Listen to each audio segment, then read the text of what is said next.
D K ಶಿವಕುಮಾರ್ಗೆ double trouble shooter ಅಂದ್ಕೊಂಡಿದ್ದ D K Shivakumar ತಾವು ಅಂದುಕೊಂಡಿದ್ದ ಹಲವು ಕ್ಷೇತ್ರಗಳಲ್ಲಿ ಸೋಲು ಕಂಡಿದ್ದಾರೆ.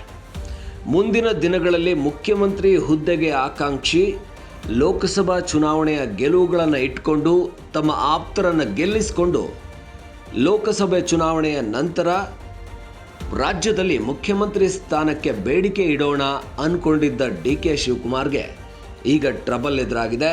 ಟ್ರಬಲ್ ಶೂಟರ್ ಅಂದ್ಕೊಂಡಿದ್ದ ಡಿ ಕೆ ಶಿವಕುಮಾರ್ ಈಗ ಡಬಲ್ ಟ್ರಬಲ್ನಲ್ಲಿದ್ದಾರೆ. ಸ್ವಂತ ತಮ್ಮದೇ ಕ್ಷೇತ್ರವನ್ನು ಗೆಲ್ಲಿಸ್ಕೊಳ್ಳಿಕ್ಕಾಗಲಿಲ್ಲ ಡಿ ಕೆ ಶಿವಕುಮಾರ್ ಅವರಿಗೆ. ತಮ್ಮ ಡಿ ಕೆ ಸುರೇಶ್ ಹೀನಾಯವಾಗಿ ಸೋಲುಂಡ್ರು ಡಾಕ್ಟರ್ CN ಮಂಜುನಾಥ್ ವಿರುದ್ಧ.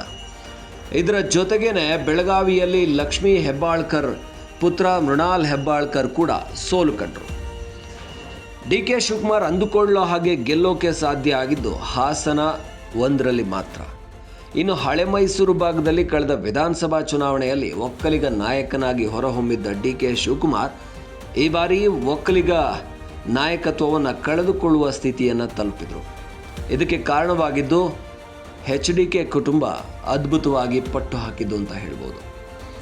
ಒಂದು ಕಡೆ ಚಿಕ್ಕಬಳ್ಳಾಪುರವನ್ನು ಗೆದ್ದುಕೊಂಡು ಮತ್ತೊಂದು ಕಡೆ ತುಮಕೂರನ್ನು ಗೆದ್ದುಕೊಂಡು ಮೈಸೂರು, ಮಂಡ್ಯ, ಎಲ್ಲ ಹಳೆ ಮೈಸೂರು ಭಾಗದ ಬೆಂಗಳೂರು ಗ್ರಾಮಾಂತರವನ್ನು ಸೇರಿಕೊಂಡು ಒಕ್ಕಲಿಗ ಪ್ರಾಬಲ್ಯ ಇರುವಲ್ಲೆಲ್ಲ ಬೆಂಗಳೂರು ಉತ್ತರವನ್ನು ಕೂಡ ಗೆದ್ದುಕೊಂಡ BJP ಹಾಗೆ NDA ಮೈತ್ರಿಯಲ್ಲಿ JDS ಶಕ್ತಿ ಬಹಳ ಪ್ರಬಲವಾಗಿತ್ತು. ಇಲ್ಲಿ ಡಿ ಕೆ ಶಿವಕುಮಾರ್ ಲೋಕಸಭೆಯಲ್ಲಿ ನರೇಂದ್ರ ಮೋದಿ HDK ವಿರುದ್ಧ ಗೆಲ್ಲೋಕ್ಕಾಗಲಿಲ್ಲ. ಗೆಲ್ಲಿಸ್ಕೊಳ್ಳೋಕ್ಕೆ ಸಾಧ್ಯ ಆಗಿದ್ದು ಒಂದೇ ಕ್ಷೇತ್ರ, ಅದು ಹಾಸನ ಮಾತ್ರ. ಹಾಗಾಗಿ ಡಿ ಕೆ ಶಿವಕುಮಾರ್ ಈಗ ಡಬಲ್ ಟ್ರಬಲಲ್ಲಿದ್ದಾರೆ. ಒಂದು ಕಡೆ ತನ್ನದೇ ಭಾಗದಲ್ಲಿ ಒಕ್ಕಲಿಗ ಮತಗಳನ್ನು ಸೆಳೆದು ಲೋಕಸಭಾ ಕ್ಷೇತ್ರಗಳನ್ನು ಹೆಚ್ಚು ಗೆಲ್ಲಿಸ್ಲಿಕ್ಕೆ ಸಾಧ್ಯ ಆಗಲಿಲ್ಲ. ಗೆಲ್ಲಿಸ್ಕೊಳ್ಳೋದಕ್ಕೆ ಕಾಂಗ್ರೆಸ್ಗೆ ಸಾಧ್ಯ ಆಗಿದ್ದೇನಿದ್ರೂ ಕೂಡ ಕಲ್ಯಾಣ ಕರ್ನಾಟಕ ಭಾಗದ 5 ಲೋಕಸಭಾ ಕ್ಷೇತ್ರಗಳು.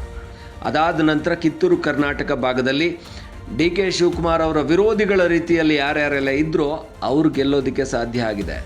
ಪ್ರಿಯಾಂಕಾ ಜಾರಕಿಹೊಳಿ ಗೆದ್ದಿದ್ದಾರೆ, ಸತೀಶ್ ಜಾರಕಿಹೊಳಿ ಅವರ ಮಗಳು.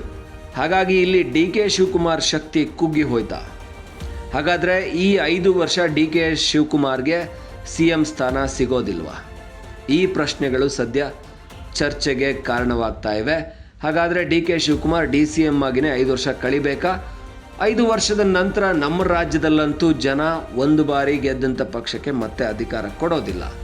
ಹಾಗಾಗಿ ಅಧಿಕಾರ ಮತ್ತೆ BJP ಪಕ್ಷಕ್ಕೆ ಹೋದರೆ ಹೇಗೂ BJP JDS ಮೈತ್ರಿ ಪ್ರಬಲವಾಗಿರೋದ್ರಿಂದ ಮತ್ತೊಮ್ಮೆ ವಿಧಾನಸಭಾ ಚುನಾವಣೆಯಲ್ಲಿ ಕೂಡ ಅದು ಮುಂದುವರೆದು ಆ 2 ಪಕ್ಷಗಳಿಗೆ ಅಧಿಕಾರ ಹೋದರೆ ಕಾಂಗ್ರೆಸ್ ಮತ್ತೈದು ವರ್ಷ ಅಧಿಕಾರ ಇಲ್ಲದೆ ವಿರೋಧ ಪಕ್ಷವಾಗಿ ಕೂರಬೇಕಾದ್ರೆ ಡಿ ಕೆ ಶಿವಕುಮಾರ್ ಅವರಿಗೆ CM ಸ್ಥಾನ ಯಾವಾಗ? CM ಆಗೋದು ಯಾವಾಗ?